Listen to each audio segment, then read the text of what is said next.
In today's video, I'm going to teach you how to mark a Udemy lecture as complete on desktop. Let's keep this simple and straightforward.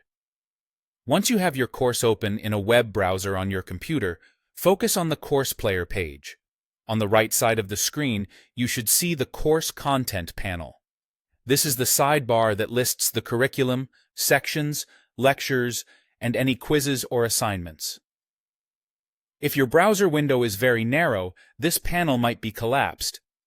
Try maximizing your window or looking for a small arrow or course content label to expand the sidebar.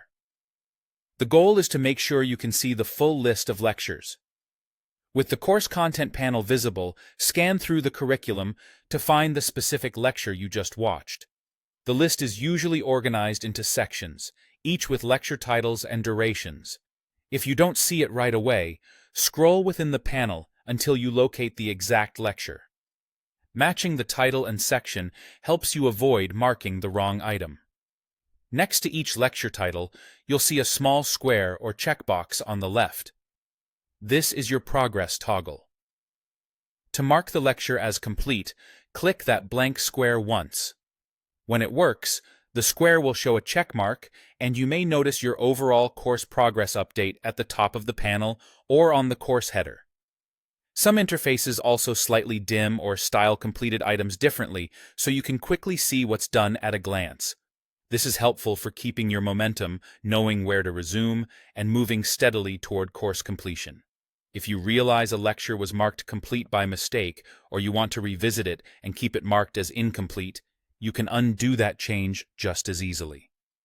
Click the checkmark again, and it will return to a blank square. Your progress will adjust accordingly. This is a handy way to stay honest with your learning and make sure your completion percentage reflects what you've truly finished. A couple of quick tips to keep things smooth. If you don't see your progress update right away, give the page a moment or refresh the browser. Also remember, this process is specific to the desktop experience. The layout on mobile devices might look different. Marking a lecture complete doesn't affect your ability to watch it again later. It simply updates your progress tracker. That's all there is to it. Open your course, make sure the course content panel is visible, find your lecture in the list. Click the checkbox to mark it complete, and click again to unmark if needed. Keep this habit as you learn, and your progress will always be clear and accurate.